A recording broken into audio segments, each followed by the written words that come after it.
Hi, ladies and gentlemen, boys and girls, people of all ages across the world. It's the Triforce podcast featuring Lewis. Hey. And Faflax. Hey. And me. Hi. Anyway. What a cracking intro, Sips. We're back. It's really put me in the mood for a nice dadly chat. Hope you guys are pumped. Yeah, I'm super pumped. I feel like a mini dad, like a kind of free dad. I feel like, because I'm surrounded by dads all the time now. You're like a dad by proxy. Yeah. I feel like I'm getting like all the joy of being a dad, but with none of the trouble of staying up late and having to deal with the kids and actually having to be a dad. But I'm doing all the dad stuff. Yeah. Oh, are you, Lewis? No. Do you have like really sort of obnoxious back pain? Like a stiff back when you wake up in the morning? Sometimes, yeah. Sometimes I do. Sometimes certain things ache. Like I noticed I was playing a lot of Hearts of Iron 4. Oh, yeah. Okay. And my middle finger was really aching from using the scroll wheel to move around. Right. So I looked online and I found an auto hotkey script that allowed me to use WSAD to move around the map. That's how old I am. So I'm now getting disability assistance, basically, to play a game. The arrow keys Isn't work. That crazy? You can move your cursor to the side of the screen as well. That moves the map around a bit. Oh, does it? Yeah. I never used that. You know, like honestly. two things that have always traditionally moved the map around in those kind of games, like since the dawning of time. Yeah, I don't like. They do I don't work. like pressing this. I think I needed a better mouse, but my scroll wheel is very difficult to press in. So my middle finger. I don't know. Are you worried that when you're an old guy, a really old guy, like because obviously we assume that when we hit the nursing homes, okay, so when we're like 70, we'll just be playing Super Nintendo and all this stuff, you know, whatever, who knows, right? We'll just play consoles or VR or whatever. Are you worried that you're going to have like arthritis in your hands from playing video games for your whole life? I am a little bit paranoid about that. No, because, you know, this stuff is designed, it's like ergonomic, right? But where the sort of line ends for things being ergonomic is pressing the middle mouse button. It's unnatural. You know, like a mouse movement, mouse button 1, mouse button 2, one hand on the keyboard, like with the WASD claw thing. That's all fine. I can live with that. Like I don't get any pains or aches or anything. But the minute I got to start pushing the middle mouse button, I'm like fucking dead. Like in 2 seconds. It's not, you're not meant to. So it's not just me. And I think it was like an afterthought too, because it's really comfortable to scroll the middle mouse wheel.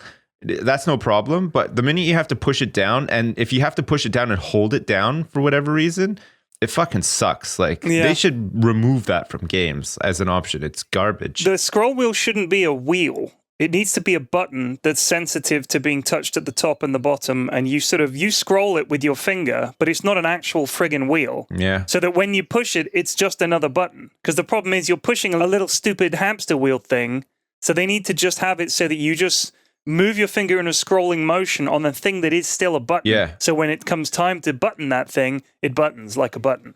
And on some mice, it makes the dumbest noise too when you're scrolling. It does. Like it just makes this clicking noise. And I think Pyrion's right. If it was like a sort of like a sensor sort of thing that you could just rest your finger on and move up and down if you needed to. You know what? I worry that I'm going to do something like bang my head or knock an eye or spike an ear in such a way that when all this super advanced VR is out when I'm in my 80s, they'll be like, did you ever like bang your eye in just such a way? And I'd say, yeah. And they say, well, then you can't use this system. And it's the best VR experience ever. But I feel fine. It doesn't matter, sir. I'm afraid you've had knock eye, spike ear syndrome for 40 years without realizing it. And because you banged your head that one time, that's where our VR stuff has to go into your brain and you're incompatible. Like my physical hardware, my body will be incompatible with the amazing VR experience. All the other old people at home will be just lying there drooling going, this is incredible.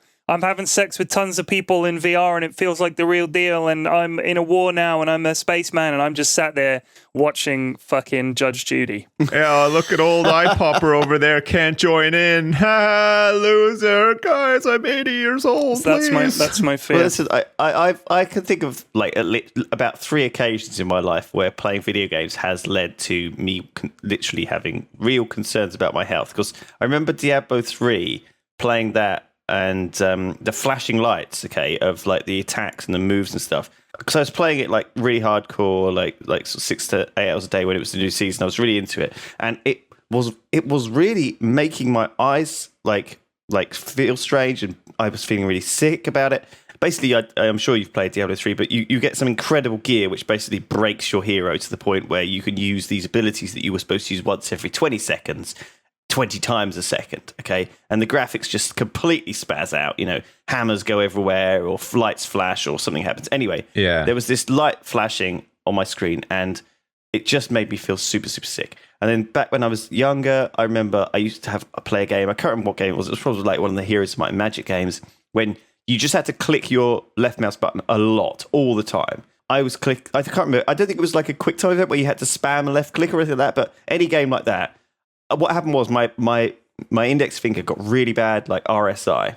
And so I started switching to use my middle finger for left click and my ring finger for right click. And I actually used middle finger, ring finger for like 3 or 4 years after that, instead of my index finger. And I never used my index finger to click with, and it's still a bit sort of problematic today. Yeah, I often still do that. So that's like a real injury from playing video games. It's like Revenge of the Nerds in Paradise, where that guy is in a wheelchair because he hurt himself playing chess. That's you. That's you, actually. These are not major injuries, but I feel that they're interesting. Like how, and obviously Minecraft was the other one where I started to get really sort of weird heart palpitations after playing like a really stressful game of Race for the Wall sometimes. Like sometimes I'm not even joking. I was for real? I mean, I found it annoying, but I don't think it actually had any sort of detriment on my overall health. Like, I can walk away from a computer game and just be like, whatever, I'm done. I think it was at a time when I probably wasn't doing any other exercise at all. Right. And as a result, my body couldn't deal with the adrenaline spike. Holy shit. Man, coming back to what Pyrion was saying about, getting injured and missing out on technology or whatever, I feel like I'm the total opposite. Because I know, like, when I'm 80 years old, I'll still be doing the same shit I'm doing now, or that I was doing like 10 years ago and not keeping up, sort of thing. I find the older that I'm getting, I'm less interested in new stuff that's coming out, and I always gravitate back towards old stuff instead. Really? Right? So yeah. So like, I still play games that are part of franchises that I was playing like 10 years ago or whatever, and yeah, they've come a long way, sort of thing. But like the whole new thing with VR and everything, I couldn't give a shit. I honestly feel no desire whatsoever to go out and buy one. I just don't give a fuck. Like, it just doesn't interest me at all. Have you tried it? I've tried it like at events and stuff, and it's okay. It's kind of cool, but it just seems like such a ball ache to get going with, like, I just want to fucking sit down and like play a couple of games of something or whatever. I don't want to have to like strap something to my face. You know what this sounds like? Dance around my living room and stuff. Sounds like you're a filthy casual, is what it sounds like. I am. I like even the Nintendo Wii. Like, I just find it. Holy You're fuck. too lazy for the Wii. Come on, dude. You just put your hand through the. Yeah, you just got to get the sensor bar and all this shit, and it's like, okay, you're but a like, sit-down gamer. Just fucking give me a iPad or something. So lazy. Yeah, I just want to sit down and be lazy and just like get weird backaches from having a terrible posture and sitting in the same chair for a long time and slowly like slunching down. How do you feel about a standing desk? Because this is all the rage now. A lot of people are getting them in offices, and they're like a thing. Apparently, sitting down all day is as bad for you as smoking. Well, and so is red meat, and so is standing up all day is probably just as bad. Like, you're meant to move. Have you That's the thing. Standing up isn't going to make you fit. Yeah. Going for a walk or doing some shit is going to make you fit. Have you seen the old ladies? The old ladies that work in bakeries or as dinner ladies, and they're on their feet all day, and their legs are like elephant legs, and they're covered in varicose veins. They got like these massive tree trunk legs. Yeah. It's from stand. All their body has gravitated downwards like a bag of icing, and it's just all at the bottom of their body. A bag of It's all icing. bursting to get out of their legs. It's true. I don't see how that's good for you or enjoyable even. I've been on my feet for 47 years. Oh, you must be in prime health, Mrs. Miggins. Help, kill me.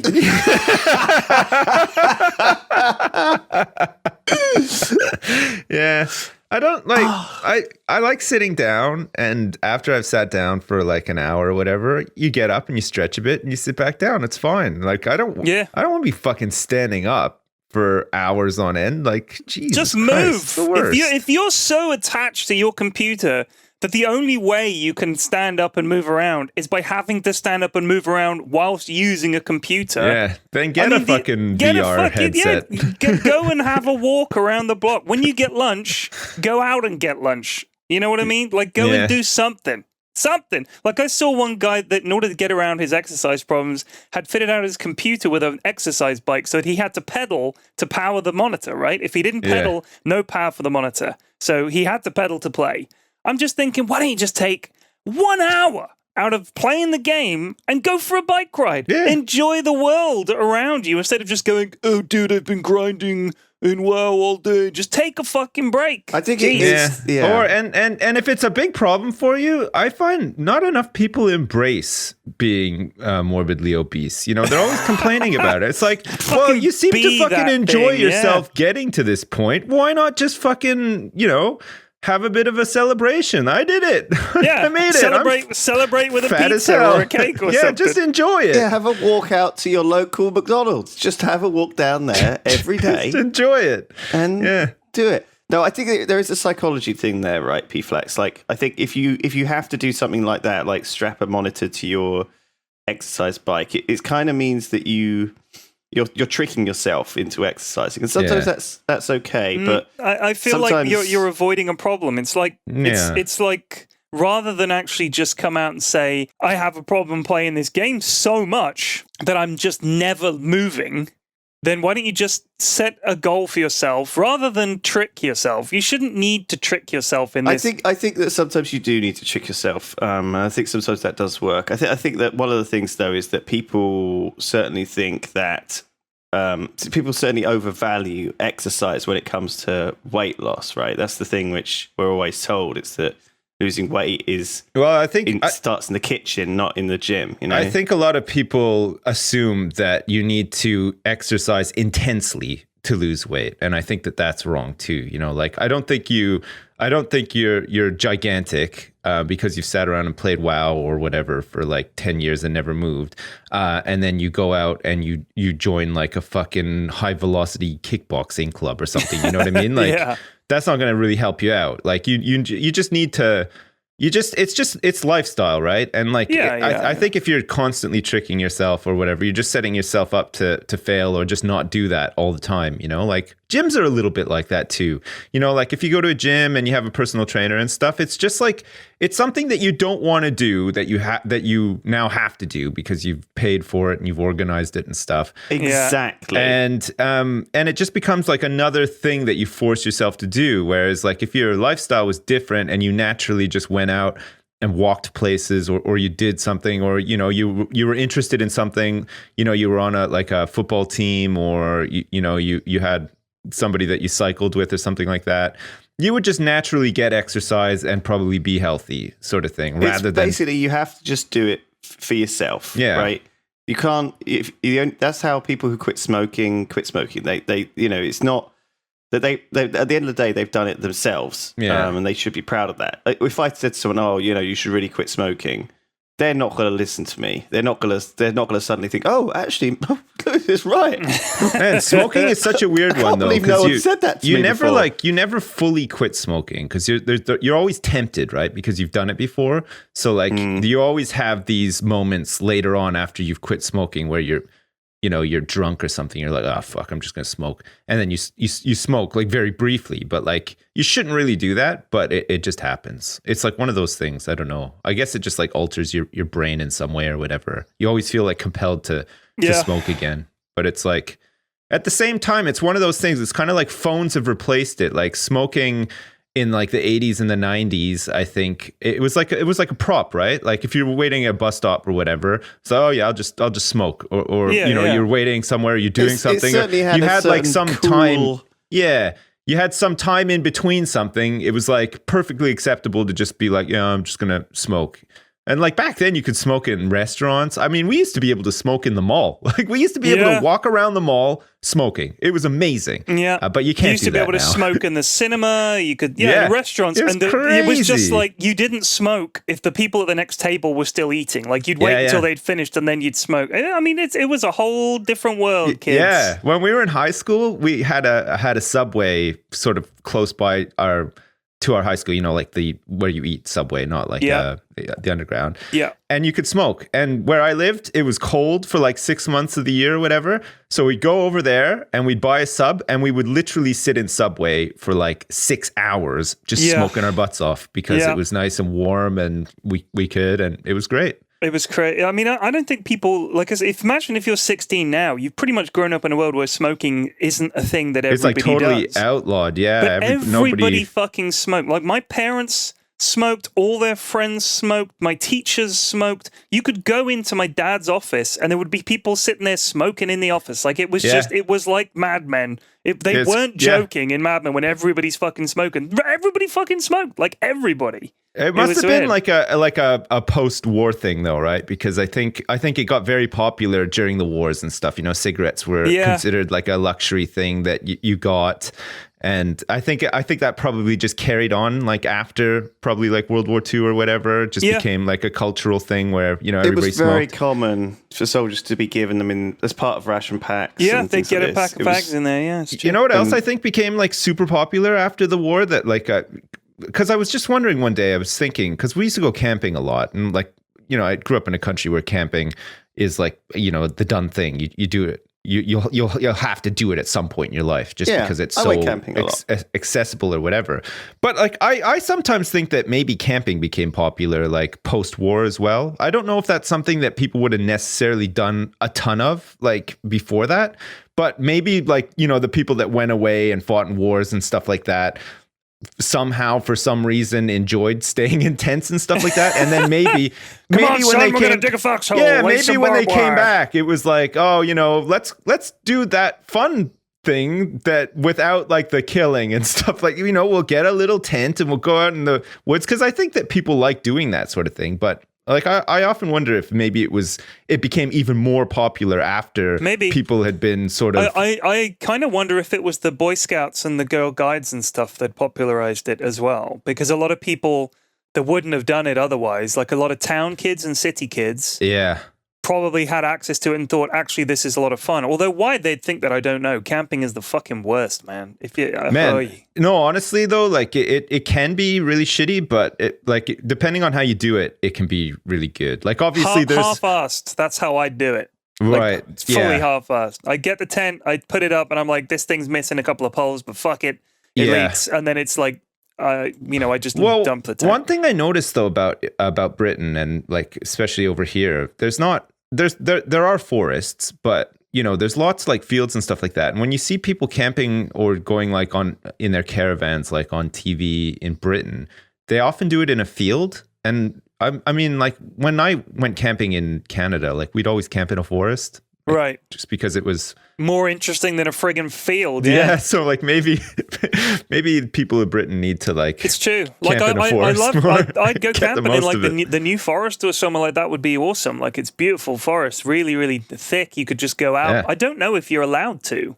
Like genuinely, I mean, Canada's so friggin' big that there's no way they're going to police it and say, you're not allowed to camp 1,000 miles from civilization, sir, and there's going to be like a park ranger there. No. Yeah. Like you've got a ton of land, whereas in the UK, but if you just pitched a tent in the New Forest, people would complain.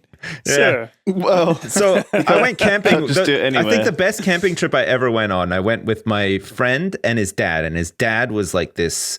He was like really enthusiastic about fishing and camping and just sort of like outdoors life sort of thing, like he worked like a pretty crappy job, and when he got time off like in the summer or whatever, this is like everything would lead up to him going away on these trips or whatever, with or without his family kind of thing. But in this case, he took me and my friend.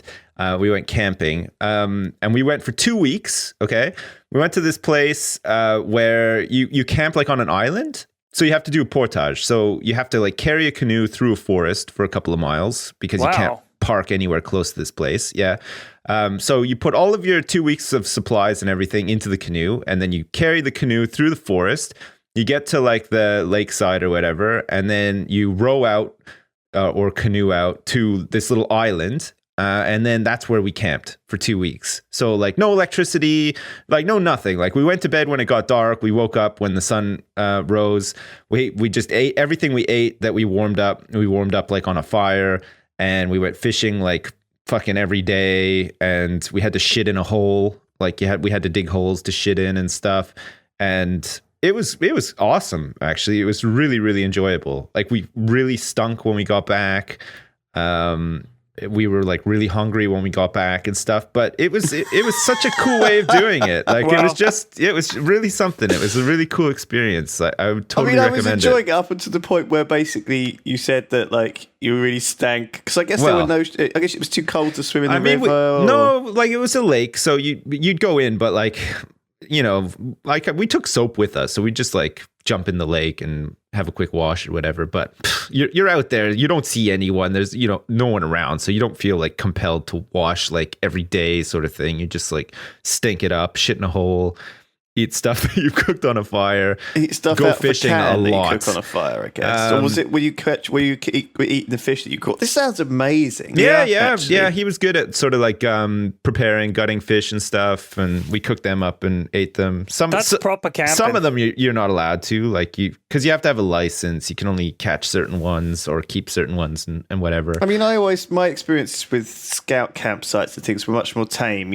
It was like you drive down to this place, you walk about 10 yards off the car park, put your tent down on a nice field next to a building with like a shower in it. I mean, that's it. Like when I was in Cubs and Scouts, you go to like basically, because in Canada, again, it's all geared up for that. So they'd have in like a national park or whatever, they'd have like a big area for big group camping sort of thing. And you'd get like a huge log cabin with like bunk beds in it and stuff like that.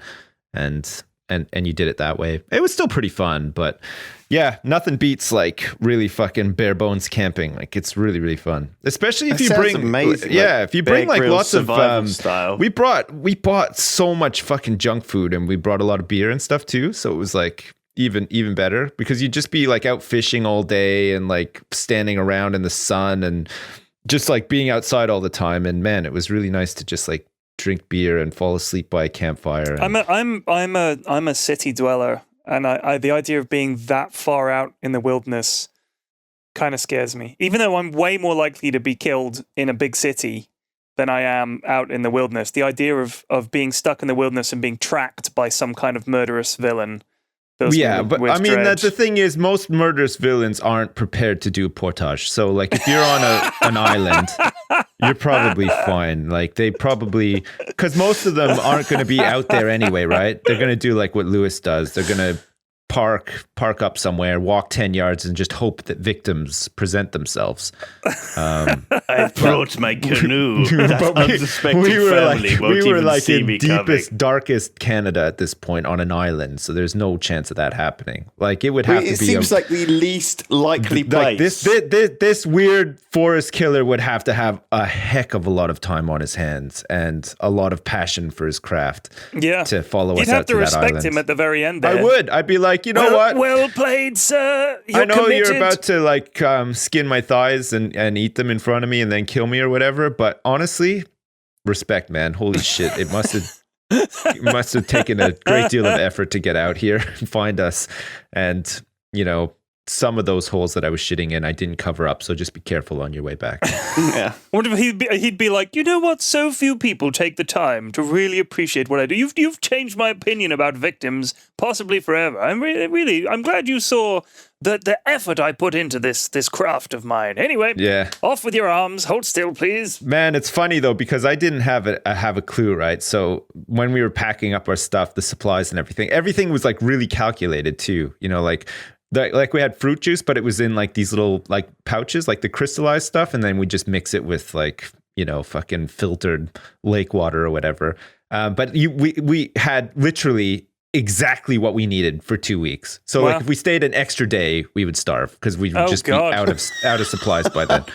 And fortunately, you weren't in the Antarctic. We were packing up the stuff, and then like in and amongst the stuff, there's like this rusty little like garden shovel thing, you know, like that thing that your mom uses, like that little mini shovel, like that little handheld mini shovel to like, you know, dig up a plant in a garden or whatever. It was like this old fucking rusty thing. I was like, what the fuck are we bringing this for? Like, we're going to do some gardening while we're there? And then my friend just like sort of looked at me with like this expression. I was like, well, what? He's like, no, that's what we have to like dig holes to take shits in with. I was like, oh, okay. Oh my God. Can we put that in a plastic bag or something? Yeah, it's been clearly used like a couple of times. You don't shit on the shovel. You just you dig the hole with the shovel. No, but there is definitely the risk of shit getting onto the shovel. Like if you're, you know, what if you dig a hole and you manage to dig a hole where somebody else is? Yeah, what are the chances? Done it and stuff. I mean, in a way, that's like buried treasure level unlikeliness. I know, but still, I mean, you know, that thing is going to get contaminated one way or another. So, and then it's just sitting there in your luggage, like, kind of gross. It's inevitable. Yeah. Yeah. It's going to happen. I mean, do you think we've become too coddled and like kind of like just used to living it nice inside a warm place and, you know, not knowing what it's like to be out? I don't think so, Lewis. I mean, think about the standing desk. You know, people still have hardship in their lives. They still struggle. That's it. Yes, people still put themselves through the paces. The scroll wheel, some of the scroll wheels on a mouse will put you through your paces, apparently. Jeez. I mean, you know. You might have palpitations if you're standing up scrolling through Minecraft. If you're a serial killer, you're on your feet all day, every day. Just imagine that's like. Grafting. Pure old-fashioned grafting. That's what that is. Well, you got to be careful because if you plan on being a serial killer in your 70s or 80s, you might have like the bag of icing effect. Like, I can't chase down my victims effectively anymore because I got these big tree trunk legs from too much standing up at a desk. The serial killer's elbow. I can't swing a blade anymore.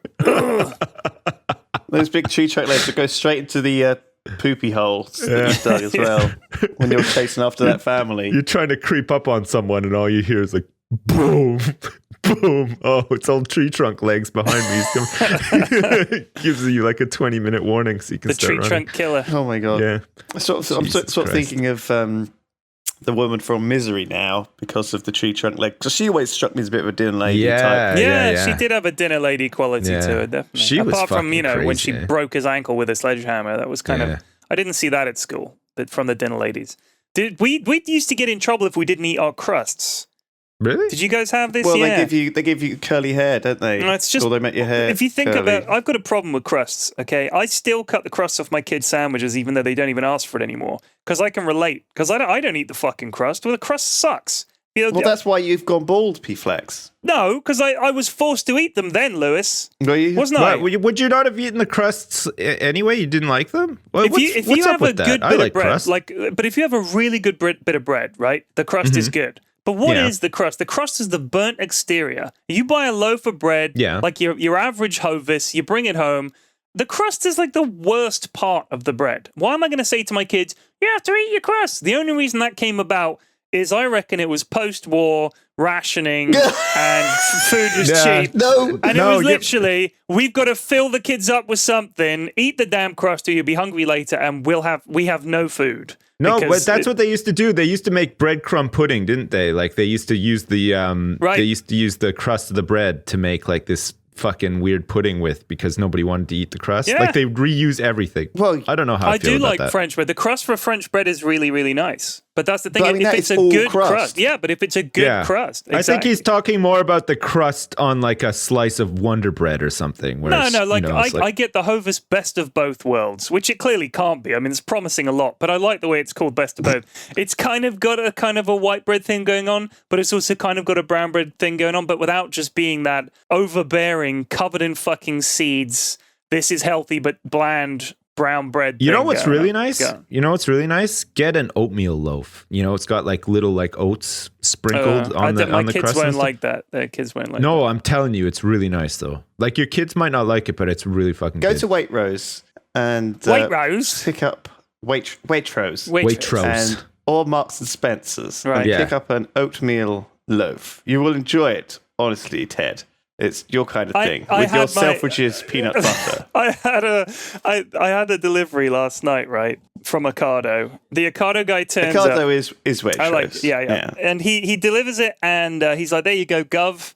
Hands me the slip, and he says, "Only one item missing this week." And you're like shaking. You're like scared. Yeah, I was like, "Let me see," and it was the red pepper and garlic hummus. Oh shit! I went in and I said to Mrs. F, I said, "Only one item missing is the red pepper, tragedy, the red Mrs. pepper F. and garlic hummus," and she was like, "Not the hummus." But my first thought was, what a world. It's like it's like she's received news that her son has died in the war. Yeah, not the hummus. Bad news though. No hummus for us. Not Steve. But I thought, I honestly, like, what a world we live in where I can be disappointed that my fucking frou-frou red pepper and garlic hummus didn't deliver, and I'm like I'm in a position where I'm able to be disappointed about a lack of hummus. She's like burst into tears. You're consoling her, like patting her on the back. Then I thought, like, don't worry. But then I thought, hold on a sec, fuck that. And I grabbed the pita bread and I marched out to the guy and I said, "What the fuck am I meant to do with this?" And I threw the pita bread in his face.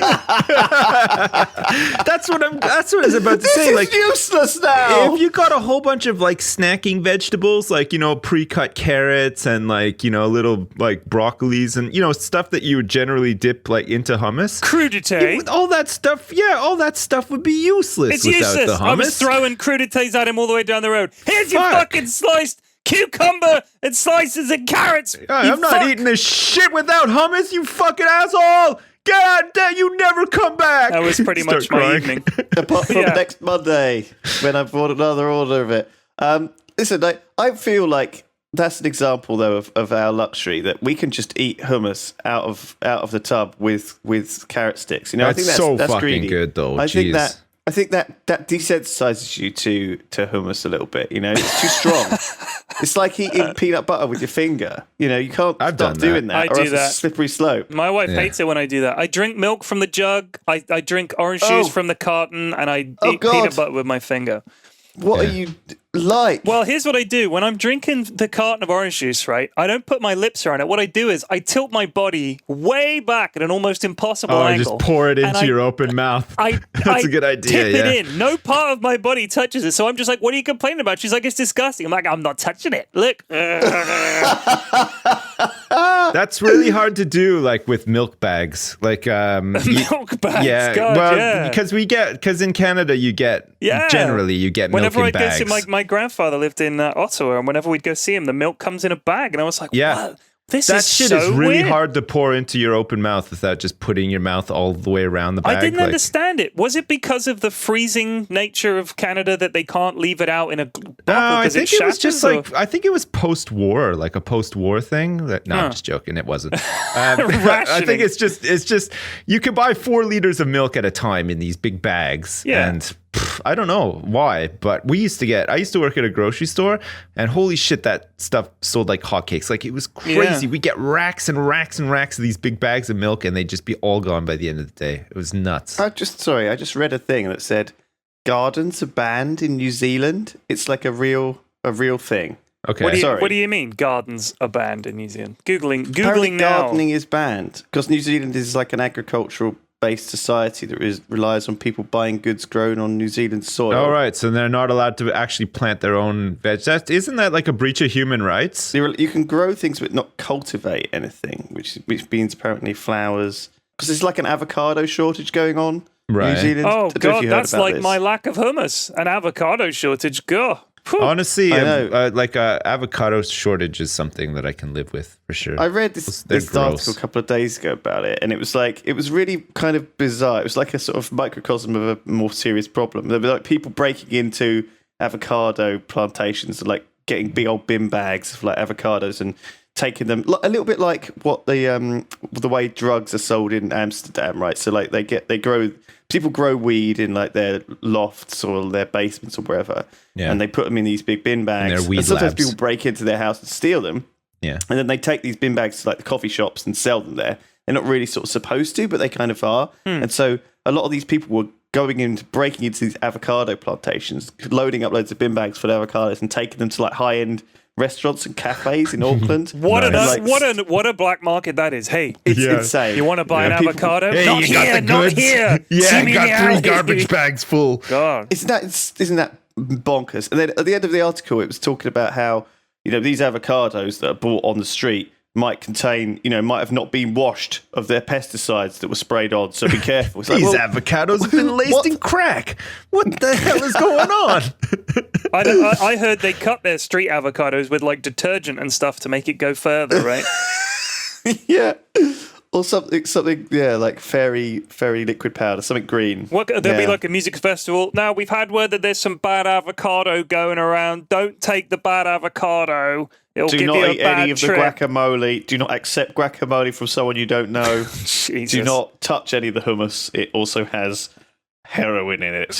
Oh my God. No hummus. Please no. So, oh my goodness. Sorry to have such a strange tangent. I don't know why. No, I like caught that. my We love eye. tangents. This is the home of tangents here. This is tangent safe place. We've done 40 minutes of bum chat. Yeah. This week, what have you guys actually done? Have you done anything like interesting this week? Have anything happened? Have you crashed your car? Has anyone been sick? I went to Bristol for 2 days. As you know, that was fun because I was with you most of the time, and I saw the Warcraft movie. You saw the Warcraft movie. Finally got around to seeing it. What did you think? It was okay. It wasn't terrible. It wasn't amazing. It was somewhere in the middle.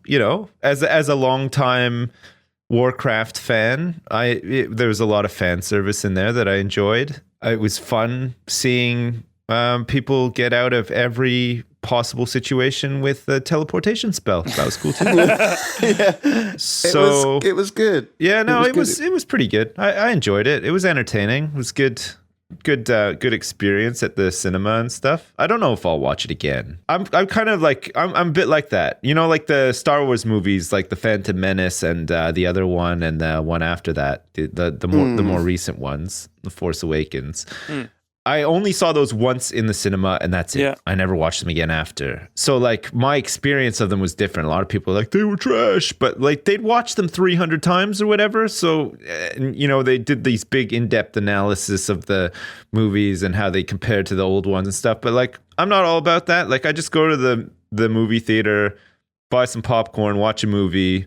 And if that 2 hours that I spent there was enjoyable enough, I'm cool with that sort of thing. And then I move on with my life. So I do think people read too much into films that are just meant to be fun. Yeah. It's just meant to be an entertaining film. And I think if you read a lot of blogs and reviewers and stuff like that about films, a lot of them try to deconstruct it all in a way that I don't think... I mean, everybody wants to be the guy who comes up with the clever deconstruction of like a Kubrick movie. But you know what? The Star Wars movie is just like a roller coaster or whatever. Just enjoy the ride. And I don't think you need to read quite so much into it. If you want to do that, fine. But don't be disappointed when the average movie that you see is really... I mean, I really enjoyed Iron Man 3. I really enjoyed the Avengers movie and stuff. And people getting all mealy-mouthed. Oh, what does it say about America? What does it say about... Oh, come on. It's just a friggin' movie. I watched Predator the other night. Oh, and on Netflix? No, it was just on TV. Fuck, it's on Netflix now too. The original Predator and the original Die Hard too. There's two movies. I must have seen them 50 to 100 times easily over the last 30 years of my life.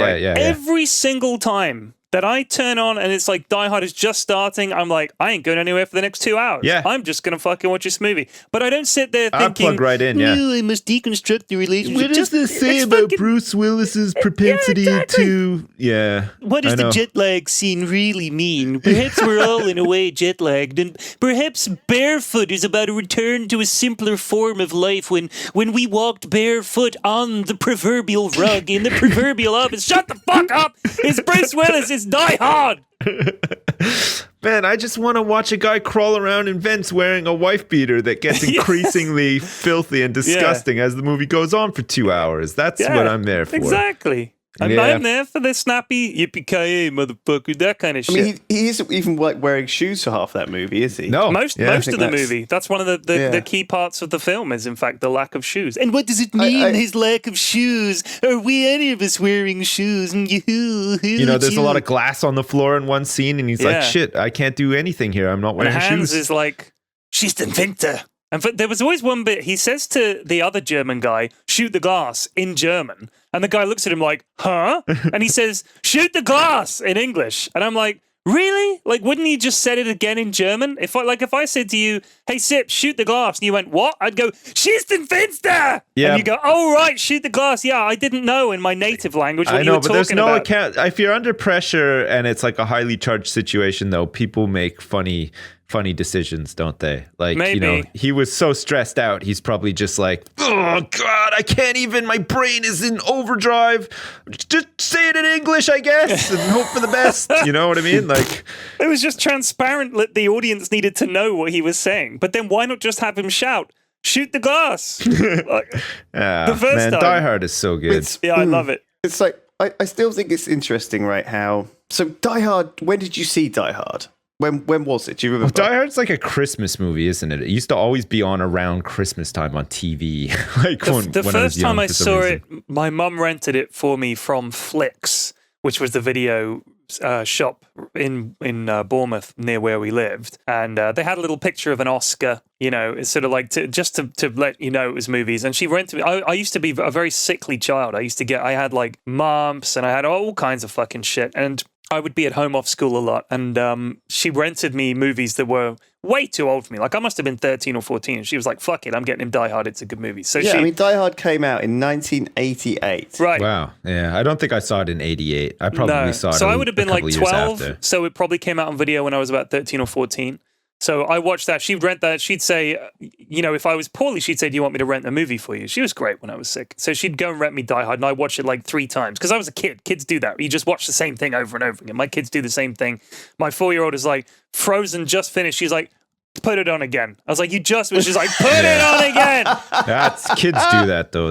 So the repetition, right. It's like comforting or something. So I'd watch it again, and you know, then it was on TV, recorded it off TV, like you said, Christmas movie. So you know, I'd have my Die Hard, and I'd watch that, and that was like one of my little collection of movies. Is like that, Aliens, Predator, Terminator 2, a bunch of movies like that. That was the video collection, and those are the ones that I've seen, and they're the ones that pretty much any time they're on, I could sit back and watch them, even though I've seen it 100 times. I don't know why. Yeah, no, they're just like, I think it's something. If you watch something and it has some sort of impact on you when you're like a child, and it's still something that you can enjoy as an adult, you'll probably enjoy it still, sort of thing, because there's just a whole mix of things. Like, it reminds you of being a kid, it reminds you of like a it's happy like moment of being right? a kid. Yeah, exactly. So like, I'm the same with like Die Hard. I'm the same with National Lampoon's Christmas Vacation. That's another movie that I used to watch like with my family every Christmas. We just like make it a point to, like, no matter what we were doing, sit down and watch that stupid movie. And it was just like, I don't know. It's just such a great movie. I think this is different. It's comfort, though. It becomes like background music, though, often, like, you know, in the lounge and stuff at Christmas. But that's another movie. Like, if it's on TV, I'll literally just drop everything and just sit there and watch it. But you're not going to do that with The Phantom Menace. No. I guess, you know. No. But then again, it does. I mean, we're talking about The Phantom Menace as a film. That came out in 1999. Yeah. You know, I was 15. We bunked off school, we got a few beers, you know, and we went and watched The Phantom Menace, and we enjoyed it, and it was fine. It was well received, though, when it first came out. I think it was just after the fact. Well, it made like $1 billion at the box office. So I think it's just after people had time to digest and realize like what what happened in the movie, which was like, I think people expect really to be able to watch it over and over, like Star Wars, almost. It's the same thing with World of Warcraft and MMOs too, right? Like, in a sense, like, people complain about MMOs and certain games. Like, I saw this news recently about The Division that like 95% of the audience has like quit since it came out. I mean, so what? I am not surprised about that at all. I play games for like, until I'm done with them, and then I quit them again. Since when did you expect to buy a game and have it play it for 2 years? I don't expect that anymore. That's not an expectation of mine. But when they build the game around that multiplayer stuff and they're like, we're going to add new bits, and obviously think how much money they must have put into developing that game. I mean, it was beautiful. It was a really beautiful game. It was, yeah, it really was. I mean, obviously, the amount of detail, just in rooms where you're just running through, you look around and I think, it's not like there's just, this is an off-the-shelf room. I'm like, wow, this all feels completely like something they hand-built, like the entire place. Yeah, absolutely, yeah. And I kind of feel like if your numbers suddenly plummet, your plan for going forward it's all right, we'll cover the development costs because with this framework, with this framework, we can then release a bunch of add-ons and we'll make enough money to cover all the costs and make some profit and stuff. So if they bring out a game that's meant to have a shelf life and doesn't, I mean, not like, I'm with you. If a game comes out like The Witcher 3 or whatever, and it's like they have the expansions and then it's like plummets and everybody Witcher 4, fair enough. But this was a game that was meant to have active servers and now it just doesn't.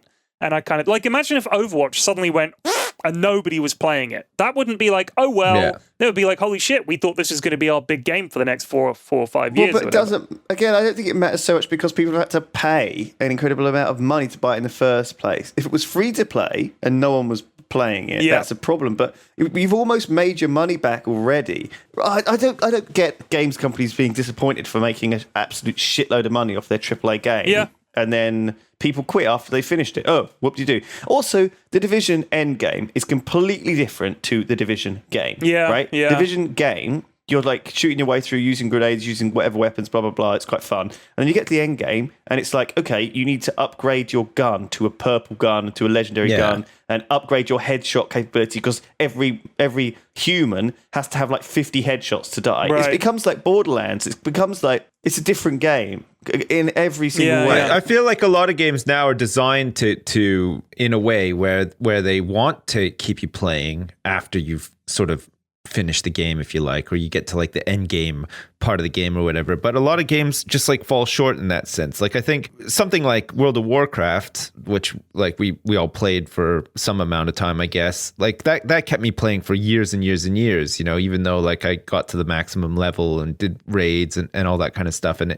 it kept me in. But like sometimes I think about this and I wonder why I was kept in there, but there weren't as many games coming out at the time either, right? Like when World of Warcraft came out, like, there were still lots of games coming out, don't get me wrong, but there wasn't nearly as many as are coming out now. Like almost every month now there's like some new huge game that everybody, needs to play sort of thing coming out. And a lot of games now, they try to hook you in, they try to keep you in the game or whatever, but there's too much else coming out that people will just gravitate towards inevitably. And I don't know. I think a lot of companies just don't know what to put into a game to keep people in it. Diablo 3 is a good example. That's meant to be a game that you play a lot of all the time, you grind through and stuff like that. But like the game just dies like a week after a new season comes out. Everybody's hyped for a new season. They come in, they play a lot, they binge on it for like a week, and then it just doesn't have like one or two key things in it to keep you hooked. And I'm not sure what those are, but like I feel like maybe the Division is the same, but I'm not sure what it is. I guess with WoW it was the whole community social aspect. Yeah, you could go hang out in a city. You could hang out. You didn't necessarily need to do anything when you logged in or whatever, but I guess like the Division and Diablo are different because you actually have to do something when you log in. Like there's not really somebody to just hang out with and talk to. You have to log in and grind to get that purple shotgun or whatever, and maybe just like the thought of doing that is just kind of shitty for people and they just don't want to do it. Have you seen anything come out of E3 that you're interested in? I haven't been paying any attention to E3. Like I don't even know what's been announced. Nothing. I didn't watch it. I want to go next year. Like I've never been to one. It looks like fun. I really would like checking to go. it out as well. I've never been to one either. We should go. We should go next year. All right. Yeah, we'll go next year if you two haven't been. That'll be fun. Yeah. I mean, it's kind of like a big. actually, I think they're now trying to open E3 up to the public and make it more of a consumer con, because it's actually an industry con. Yeah, and the idea is that you can only get in if you're in the industry in some way, either a journalist or a games dev. I'm in the industry. Or someone who can get you a ticket. And it's kind of... It's fun. It's interesting. There's a lot of stuff to see. There was obviously the main thing which I heard was the Skyrim Special Edition upgrade to the graphics, which, quite honestly, I'm a little bit surprised by, because Skyrim came out in November 11th, 2011, right? And it's a huge game. It's really good. But I got the things that frustrated me in Skyrim were really not the beautiful look of it. I still think it looks really good today, especially with mods. If you get some high resolution mods on, I'm pretty sure you can make it look just as good as what their special edition's going to look like. But then again, if you're on PlayStation or whatever, if you've got PS3, I think that's who Skyrim Special Edition is really for. It's not really for PC gamers. But I think with Skyrim, the problem I had was that there wasn't enough monsters. It felt like once you'd been through 5 or 6 dungeons, you'd kind of seen every monster in the game. You fought a lot of Draugrs, you fought a lot of bandits, you fought some rat men, and fucking that was it pretty much. And obviously the dragons. But I don't know. I feel like they mentioned that new Elder Scrolls game's a long way away. Apparently Bethesda are working on 2 games now, which are as big or as ambitious as Fallout 4. Right. But they're neither of them are an existing IP, apparently. Right. So that's interesting. Yeah. Dishonored 2 is coming out. And they talked a bit about Doom as well and the future of that. So Doom's quite interesting, because me and Sips this week had a go at one of the snap maps. Okay. Which are like custom maps that you can make in Doom. And I don't know if the video's gone out yet on the main channel, but the one we played, PFAX, was one called Harvest Doom. Okay. It's like Harvest Moon. Yeah. But in Doom. You got to make like little farms and stuff. It's cool. Yeah, it was silly, quirky. It took about 20 minutes to do the whole thing, and it was, I don't know, it was I liked it for some reason. I think that it seems like Doom, we talked about Doom a little bit before, but it ticks a lot of boxes for me. The multiplayer is not great, but I don't care about that. I enjoyed the single player campaign. I feel like I got my money's worth. I'm looking forward to a new DLC for it, or the continuation of the story. It was an absolute blast to play gameplay wise. The engine felt so enjoyable to just blast my way through with shotguns and stuff. Yeah, man, I loved it. Yeah, I need to play it. I still need to like play it through and finish it. I bought it finally, but I just need to get around to actually playing. So yeah, there's a huge amount of like trailers and sort of I don't know about the announcements really. A lot of E3 is around consoles. Yeah. The Xbox and the PS4 really dominate. Like they dominate an entire fucking one of the entire conferences is just basically Xbox, Nintendo, and PlayStation. And so there's a lot of stuff like Final Fantasy games and Crash Bandicoot, and a lot of fan service being, a lot of remakes of favorite IPs announced. Microsoft are trying to get the Oculus sold on everyone. Basically, Microsoft and Facebook are trying to push the Oculus, and they're basically just trying to get everybody to pay every games developer a lot of money to be exclusive to Oculus rather than Vive. Yeah, right. Which is a common thing that happens. Actually, this is why a lot of games are exclusive to console. This is interesting. Or for a certain amount of time. Let me tell you why. This is a segue into something else. So tomorrow, as in Friday the 17th, I'm going to York. Right, I'm going up to York. So by the time this goes out, I will have already done this. But anyway, what I'm going to do is go up there because York University, some guys there in some kind of digital lab thingy, are building some software to do with esports, and they wanted to talk to me about it. And they said, would you like to give a talk about esports while you're up here? And I was like, okay. So I'm going up there tomorrow to give a little talk to some students about esports and stuff, because I guess they think I know something about it. I'm not going to tell them that I don't. All right. By the time they see this next week, they might realize post-talk that I obviously didn't know what I was talking about, but I'm going to do it anyway. And one of the things I wanted to talk about was about esports in the future. And obviously this is clever, right? I can talk to you guys about this now, give my talk, and it'll seem like I knew what I was doing at the time, but I can also get your opinions now ahead of time, but they won't know I did it until after the fact. Brilliant. Okay. Right. So Here's the thing. I was thinking about the future of esports, right? And the fact that it's going to be big money and all the rest of it. And all these big companies are getting involved. And like, I know that Comcast is sponsoring a team. Yeah. And all these traditional sports clubs are like sponsoring a team. Like the Mets have picked up an esports team or with someone like the Yankees or whatever, blah, blah, blah. What is the one thing that these big companies always seek to do? And just like they're doing with the Oculus Rift and the Vive and all this is they always want to narrow down access to the stuff that you want, so you have to go through their platform. So my concern about esports in the future is that there's nothing really stopping ISPs from doing deals with these big game devs and saying, if you want to play League of Legends 2, you have to have a Comcast box. You have to be a Comcast customer. Just like if you're in the UK and you want to watch Game of Thrones on TV, you have to be a Sky customer. Exclusivity in gaming, not just through the console you need, but the actual connection you have to the internet. I reckon that's what's going to happen to esports. I reckon it's going to fuck it right up. That's the net neutrality thing, isn't it? And I don't think that's going to happen because I think games companies are too aware that the whole mechanics of free to play are that it reaches everyone, right? It's not blocked by people who don't have credit cards or are too old or too young or can't afford it or don't really know or don't want to risk it or blah, blah, blah. The great thing about the reason that free-to-play games work so well is that they access the entire internet equally. Yeah. And you can there's no bounds to entry, right? I don't know. I think that there's too much money in the big games that are popular. I think in a way, I think that here's the thing, right?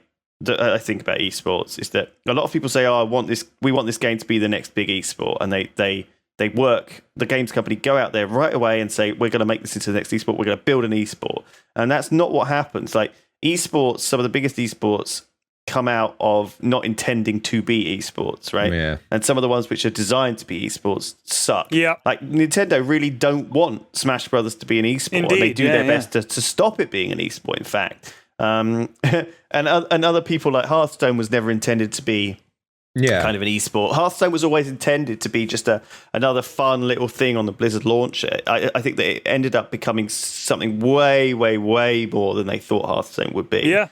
And as a result, it's esports and it's Twitch streamers and everything that's been around it. They've moved with the result. They've as the evolution happened, they've moved with it and they've evolved to embrace I don't even it. know most of the games now that are big esports. I mean, when they came out long enough ago where I don't even think that would have been at the forefront of people developing its mind. Bearing in mind that it would have taken them a couple of years to actually develop the game before it came out too, sort of thing. You know what I mean? Like maybe you're right. Maybe like a lot of if you take games that Dota, are big esports now were never meant to be, sort of thing. Right, but look at Dota, right? Dota was a mod for Warcraft 3 and was played for like 10 years around the world. Loads of people played it. It was really big, but it wasn't until what are we at TI6? So TI6 is coming in August of this year. The International is like the big Dota event. And it's only started in the last 6 years. Like TI1 wasn't like a Valve sort of massive event the way it is now. It was relatively small compared to what it is now. Yeah. So when they did Dota 2, they obviously just thought, like somebody somewhere thought we should do a friggin' big tournament for this and that would be awesome. And only then did they really realize the potential that it had as a sport that people could play and all the stuff that would go along with that. But whereas then you suddenly had all these companies like 2 or 3 years ago saying, holy shit, MOBAs are big. We're going to make one. yeah. And they were fucking awful. They were all fucking awful. And they just tried to shoehorn in all this stuff and tried to appeal. And nobody cared because they already had the exact same thing. And they made their game identical. Yeah. It's like, hey, don't play Dota. Play this game that's almost exactly the same instead. It's like, why would I do that? Yeah. That's the thing. Like all these other new games that come out as esports, what was there that was exactly like Hearthstone? I guess Magic the Gathering, but Hearthstone was like a much more accessible and the UI and everything was much better designed. It was much prettier game to play.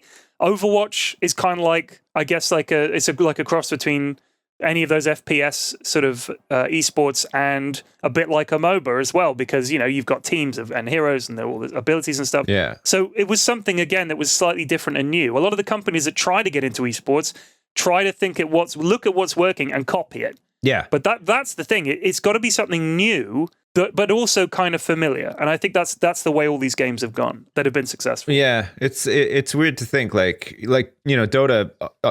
Dota 2 obviously benefits massively from being like a big competitive esport now, but if it wasn't a big esport, it would still do very well. Yeah. It's the model of the game and the way that, it makes its money and stuff. It would still be highly successful, I think. Yeah, it would even if still it wasn't do well. an esport. Yeah. Yeah, but they make a huge amount of money from the items that are related to the big tournaments. Yeah, that's true. Yeah, because so you've got the compendiums, right? Yeah. So every time there's a big tournament, the compendium comes out. That's when Valve makes its real money. League of Legends, I don't play enough of to know. Do they do anything similar to that? Because I know that there's tournaments for like League of Legends is huge. You look on Twitch and there's always some summer tournament or summer league or winter league or something. Honest answer, who fucking cares? It's League of Legends. Yeah, but I don't think they have any compendiums or anything built in like that. I think they actually complain about that a lot. I know I read a forum one time when they were saying, how the fuck did this idiot Pyrion Flax get an announcer in Dota 2 and we don't have anything like that in League of Legends? And why don't they have like the workshop and everything? Like the money that you pay to play League of Legends goes directly to unlocking the heroes or whatever. Yeah. Like that's pretty much how it works as I understand it. But they made $1 billion last year. I mean, whatever it is they're doing, they're working. I've really enjoyed not playing MOBAs for a while. And one of the things I'm really looking forward to actually is just seeing, because there are a lot of really interesting games on the horizon. I mean, I think we're in a great place games-wise. There's a lot of good games coming out that we can play that are, if you need a single-player game that's going to last 8 hours, great. If you want to play like an indie kind of builder game or something quirky or a survival game like Rust or Ark Survival, there's a lot of those out there. I mean, the new Zelda that they were showing at E3 looks really, really fun and really wants me to get back into playing just experiencing like an Ocarina of Time style Zelda game again. Yeah. There's a lot of, I don't know, I'm really happy. There's a really good place. And so last night I was playing Hearts of Iron 4 on you guys' recommendation. Yeah. But I've got an embarrassing tale about that. So I've never played a Hearts of Iron game. Okay. And I didn't. But I watched your Romania first of your Romania videos, and I didn't learn. Shit, I need to watch that. I need to watch play the game. I think Romania is a good pick because they're kind of they're a small country, but they're quite pivotal role and location. They're relevant. They actually are involved in the war. I think the war didn't end too well for them. I know the Prime Minister. Was it Ian Antonescu or something? I think his name is. He was like executed, but for war crimes after the war, kind of thing. He was. Yeah, I don't think it went too well for him. So hopefully your one will not go the same way. We'll see. I mean, I've actually got 11 parts so far. Wow! And no way. I scheduled them so they each come out every day, like for the next 11 Holy days. fuck! You're like a real YouTuber I know. now. I was so proud. Jesus. I was so proud of myself. What I was the like, fuck, Pyrion? Wow! I know. Jeez. So was that all streamed though? That you just so trimmed the stream I streamed up? it, just cut it into chunks and uploaded it. So I mean, I did. It's not as polished as it should be, but no, it's fine though. The thing is, like, I'm excited to watch it. Yeah, it's. If you want me to do some editing and stuff, I'm available. You want me to tighten it up for you a bit? No. Okay. Just offering. Oh my god. So I made. I like it loose. So the tutorial is Italy, right? Oh wait, so you played Hearts of Iron 4. What nation did you play? I did the tutorial, which is you did Italy, the right? Italian tutorial. Yeah. Boo. Well, I just wanted to do the tutorial, and I had to attack Ethiopia, right? Yeah. As the way to, Yeah, right? yeah. And so I thought, okay, I know, but I didn't really know what I was doing, and I obviously mistakenly decided to send all my troops through just basically go straight for the capital. Yeah. And I did that, but I didn't leave any divisions protecting my home area. Yeah. And so they just walked in, took my home area, cut off all the reinforcements, and my little group of Italian soldiers was trapped in the middle of Ethiopia. Nice. Slowly got whittled down and eventually died. And it was like the most epic victory for Ethiopia, I guess, of all time ever. I lost like 8 Italian divisions. Hang on, it was horrible. You failed the tutorial? Horribly, yeah. And it didn't even let me. It didn't even register that I failed. I don't think you could even. Let me tell you something, okay? What? I'm pretty bad at video games, but I did that tutorial. I don't even normally do tutorials, and I aced that fucking tutorial. like, I feel pretty good right now. I'm coming down there, aren't I? Next week, I'm coming to Bristol. I need right? some help, P-Flex. I will. We should so do a thing where now. we'll pick a nation, and I will train you up in the ways of Hearts of Iron. Can we be like a kind of whatever nation you like want to play, father and son nation team? Yeah. I'm new to the game, so for me, it's important that I have a small country to start with, where I have a lot of time to just organize myself, get myself together.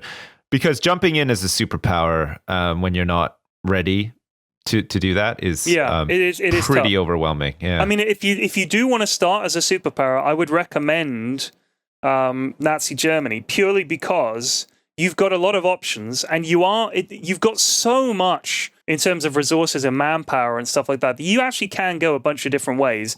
And the tree that, like, you know, when you go to national focus, the major nations have a customized focus tree for them. So, for instance, you can go allies with the Soviets, you can turn against them, you can go buddies with Italy, or, you know, there's a whole bunch of options. Cool. With the minor nations, it's a default tree. Yeah. So you can focus, but not in the same way. So you don't get the same historical things like Germany's got the Anschluss of Austria, which is where Austria just says, hey, we're German too, and taking the Sudetenland and stuff. So it gives you more of an insight into how the war's going to go. If you play as a minor nation, you're almost taking yourself out of history, because you can do whatever the fuck you want. Yeah. If you play as the major nations, you can at least get an idea of how the war goes for later games, because I think you need to know how the game generally plays out. Although in my games, generally, when you get the early editions of Hearts of Iron 3 and Hearts of Iron 4, all kinds of bonkers stuff happens. Like, I was playing Hearts of Iron 3 one time, everything's going great, we're just about to take France, and the Australians invaded northern Germany and captured Berlin. They just took it. Nice. Like, I didn't have any troops around apart from one cavalry, because I was like, who would invade now? But of course the Aussies were like, g'day, sport, we're in Berlin. And they just rolled in. I was like, oh, we fucking lost. Jesus. It does, like, that kind of stuff happens. In later editions, they tend to iron out some of that stuff, which is a shame, because I like that bonkers stuff that happens. It keeps you on your toes. But. Keeps you on your toes. Yeah. We need to play like a multiplayer of that, or like Stellaris or something. Like I would love to do a Hearts of Iron. something. I think it would be quicker than Stellaris. Stellaris is such a long game. It is. I feel like Hearts of Iron would be a lot quicker. Really is a long game. Yeah. I mean, I think once we all have had a little bit of time to digest the 4X and not be completely frustrated, but I think it's difficult, because any 4X that has either no turn timer or the ability to pause is obviously a little bit awkward, because most of the time, you know, when you're playing these 4Xs, like Hearts of Iron 4 is so much more realistic than Civ. Civ is kind of a fun game, you know, but it's completely unrealistic in a sense, to do with the troops and the movements and the size and the spacing and the important things about war. Whereas Hearts of Iron 4 is incredibly accurate, you know, and incredibly detailed, and so different. It's a completely different game, and I think that, in a sense, playing it multiplayer has to be done in a way that's not super frustrating for other people, you know. No. If you've got loads and loads to do, and you're managing, you know, you're trying to manage like France or Germany or the UK. Yeah. And then someone else is sitting there on Romania, and they're like waiting for just I waiting. mean, honestly, I think if you played as one person plays as America, they actually would have quite a bit to do, because you do have quite a lot to do as America. Not so much fighting in the early years, but you've got to prepare for it and decide which way you're going to go, whether you're going to go after Japan first, whether you're going to go after Europe first. Japan is quite a big player, but they're kind of cut off from the rest of the map. But you have got a lot of shit to do. I think they made the way Germany, to do it. Soviet Union, UK are the big three. You kind of want to have those three almost. Yeah. Like somebody plays as the UK. I don't know if you can play as multiple nations in multiplayer. Like, that would be kind of good. Yeah. But the thing is, whoever plays as France is probably going to get conquered and kicked out of the game. So it would kind of suck for them. My feeling is that the way to do it is to probably find a game speed that equals 9 hours or whatever, and then we do like 3 mornings or 3 sessions of it, you know, together. Yeah. And that way it's over in 9 hours, and you know that is it. Yeah, I don't know, man. I feel like just throw all the cards up in the air and see where they fall. Like, just fucking start a game. That's always your idea for everything, Sips. I know, it's because I don't like to think too much. That works to some extent, Sips. I mean, that's great sometimes with something that's short, but with something that's long, like Hearts of Iron, the problem is that what happens when you go away for 2 weeks, or I go away for 2 weeks, or P-Flex goes away for 2 weeks, and then we can't play it, and then we don't come back to it and never finish it, and then we're kind of disappointed. Yeah. I think sometimes it's better to make it an event and have like turning up to a D&D session, every week or whatever, as long as as long as it's a consistent thing. Maybe it could be like a weekly thing. Like I really look forward currently. It's weird how this has sort of changed in my life. I love spontaneous things. I love doing things spontaneously. That's like really wonderful. But at the same time, I really look forward to playing Factorio with Duncan on Mondays. I really look forward to playing Hearthstone with Terps on Thursdays. I have these appointments like that I really look forward to. Yeah, you like to compartmentalize a little bit. I like to just experience things, and sometimes just we know how the Civ games work. The Civ games are fucking fantastic because we are excited every morning, but we don't play for too long. Yeah, we don't get burned out on it, and we don't. But we stop before we want to because we have to. So, by which I mean we don't play something until we get bored. We play it until we have to go, and then we're excited to come back because we've stopped it at a point where we're keen to carry on playing, Yeah. And so sometimes stuff does well as a result. Sorry, I'm boring you guys. No, not at all. Psychology. No, I'm not yawning because of that. I'm just tired. I didn't yawn at all. It's been a good podcast, guys. Have you got any questions, Sips? Yeah. Just we'll round off with that. Quickly before we go into questions, you've been playing Hearts of Iron 4. Anything else you've been playing this week? I played a bit of Hearthstone, unfortunately. I don't know why. I've got a few games that I bought on Steam that I'm sort of looking into playing, but I did pick up like a few games on sale because I never actually played Watch Dogs, so I might see if I can play that this week. So sometimes games you miss them, don't you? Yeah, Watch Dogs was one I completely skipped that. But I have I bought the expansions for Witcher 3, and then I realized that I hadn't played Witcher 3 in a year because I think when I was in the middle of it, I went to TI last year, I think. So I came back and I was like, man, I've forgotten everything, and now I just want to play Dota because I haven't played it for a month and everything. Yeah. So it just sort of fell by the wayside. So I loaded it back up. I was like, I'm sure I'll just pick up right where I left off.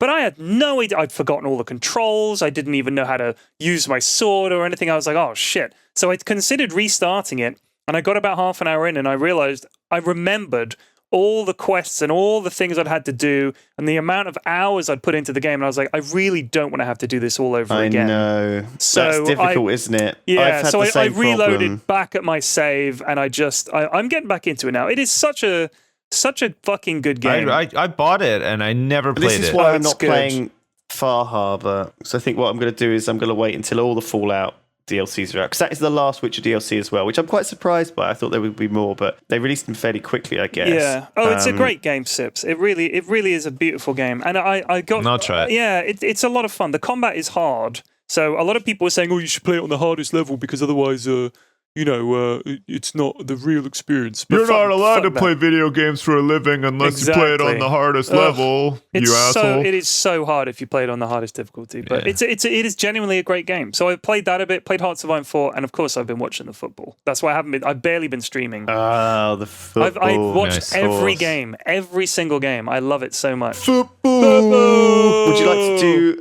I sound like a football... Yeah. I sound like Gary Lineker. You are Gary Lineker. Yeah. Would you like to be like a kind of football-y kind of host for esports or sports, PFLAX? Is that something you'd like to do in the future? Well, so like, if there was a show about esports, do like a sort of hosting for that, you mean?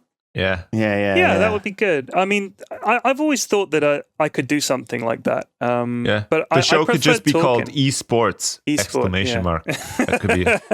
It is interesting. Like sometimes you see things, or sometimes I do this. Sometimes I see, like I was walking past this place yesterday, or the day before yesterday with Sips, and I was like, man, I could see myself like just running that place. Like it was like a sort of bar. Yeah, it was a alley. it was a bowling alley, and I was like, I could see myself just running that place. Yeah. It's weird how sometimes, but a lot of the time I think, oh no, I could never do that. I could never do that. I see a lot of things, and I think, oh man, I could never do it. And then other people say, oh, I could definitely see myself doing that. Yeah, I actually wouldn't want to do one that was just esports. I'd rather, like, I watched some of the E3 highlights, and there were people doing interviews and hosting and stuff, and I thought their only thing is that they're stupidly enthusiastic. Like they're not funny. They're not saying anything clever. They're not saying anything that's particularly going to stick in your mind. They're just like, all right, guys, yeah, Call of Duty, whoa! And I'm like, I'm sure I could do better than that. Like, I'm sure I could do better than that. I mean, I feel like esports at the moment... It depends. I mean, they're appealing to an audience of 10-year-olds. Yeah, but they're all like, God, this is embarrassing. Because these guys are way too fucking old. They're not cool.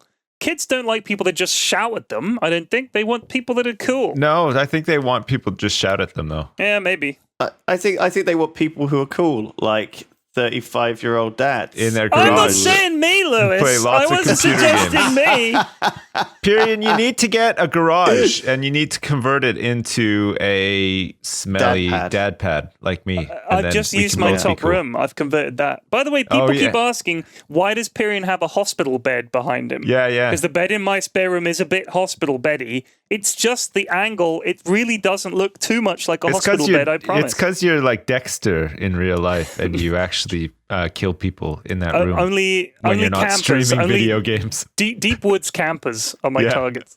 I will portage across a vast area. I acquired this target through the means of portage. Now I will eat them. Right. Oh, fuck. Well, that is a perfect end to the podcast. Oh no, we've got time for a couple of questions. Tips. All right, let's have some quick ones then. There's one here. Oh yeah, Colin asks, what type of music are each of you into? I always think you guys would be really into jazz or classic rock.